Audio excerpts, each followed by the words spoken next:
parte enorme do que se acredita sobre a Bíblia estivesse, na verdade, errada por causa de traduções equivocadas. Hoje, a gente vai mergulhar num sistema teológico bem radical, conhecido como teologia de impacto.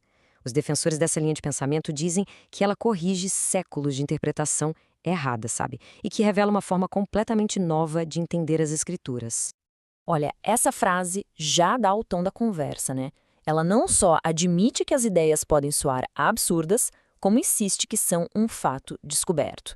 Isso prepara o terreno para uma jornada por alegações que querem, basicamente, redefinir séculos de doutrina que já estava estabelecida.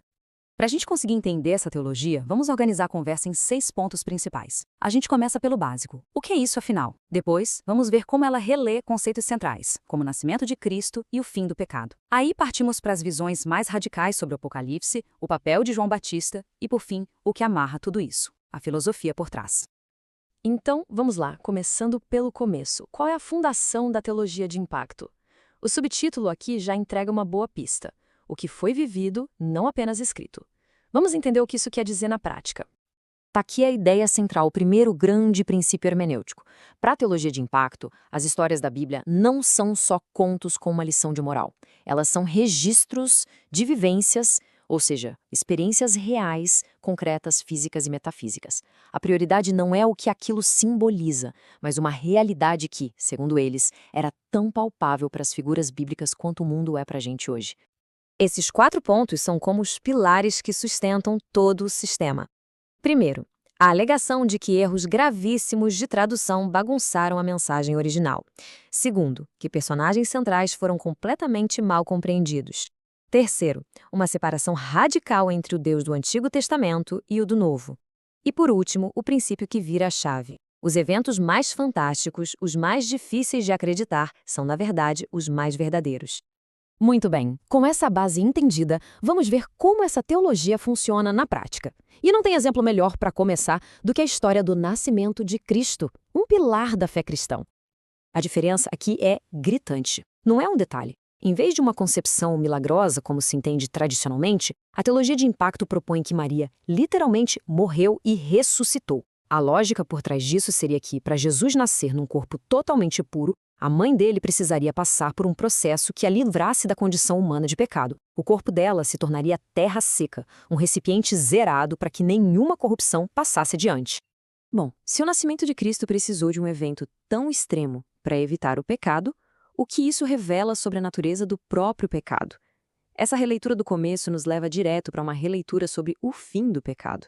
Para a gente entender o argumento sobre o fim do pecado, primeiro é preciso entender esse conceito aqui, a lei apocalíptica. Segundo essa teologia, a missão de Jesus não era só cumprir a lei mosaica, sabe? Os 10 mandamentos. Ele veio cumprir uma lei muito maior, uma lei profética, a tal palavra de Yahvé para os últimos tempos. É bom pensar nela não como uma lei moral, mas como uma espécie de roteiro cósmico que regia a realidade metafísica da época. Esse fluxo de 3 passos mostra a consequência lógica do raciocínio. Antes da cruz, a humanidade vivia sob uma lei que definiu o que era o pecado. Na cruz, Cristo cumpre e finaliza a lei apocalíptica, o que, por consequência, acaba com o próprio conceito de pecado. O resultado disso? Depois da cruz, o pecado, como um estado natural do ser humano, simplesmente deixa de existir. O que sobram são erros, faltas, mas não uma natureza pecadora desde o nascimento.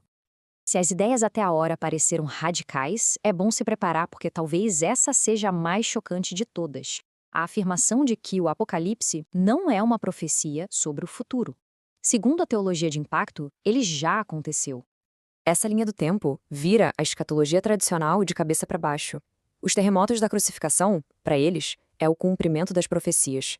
A segunda vinda de Cristo, a famosa parousia, não seria um evento futuro, mas sim a experiência que Paulo teve na estrada de Damasco. E todos aqueles eventos do livro do Apocalipse, selos, trompetas, taças, tudo isso é reinterpretado como sendo sobre acontecimentos daquela era apostólica. E o famoso arrebatamento? Bom, a teologia de impacto diz que isso é um erro doutrinário. A ideia de que pessoas vão desaparecer da Terra seria uma confusão com a experiência profética de ser transladado, ou seja, de ser transportado fisicamente de um lugar para o outro, como teria acontecido com profetas como Filipe e Elias. Uma vivência real e não um sumiço em massa. Ok, se o Apocalipse já aconteceu, quem foi o protagonista? A resposta, segundo essa teologia, não é Jesus Cristo.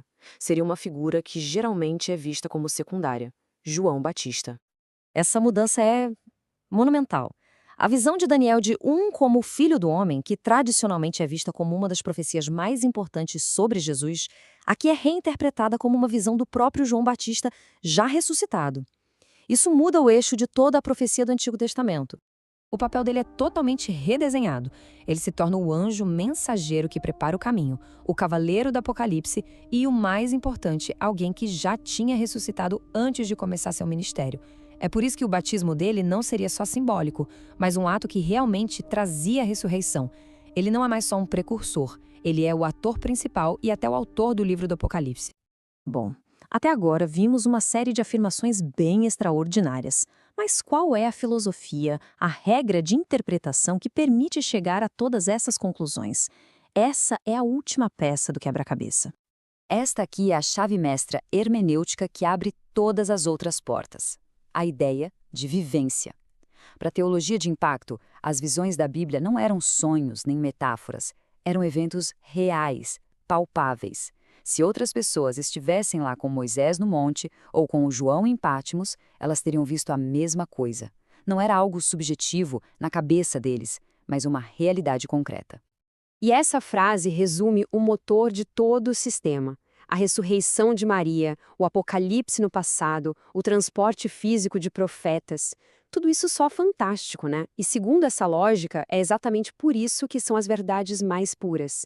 O fantástico seria a marca da autenticidade, porque é algo que não poderia ter sido inventado ou corrompido pela lógica humana. Isso tudo nos leva a uma pergunta final que é bem fundamental. Se a verdade é provada pela experiência física e palpável, e não pelo simbólico, o que isso significa para o conceito de fé como ele é tradicionalmente entendido? É um sistema que, na tentativa de provar tudo, pode acabar redefinindo o próprio ato de crer.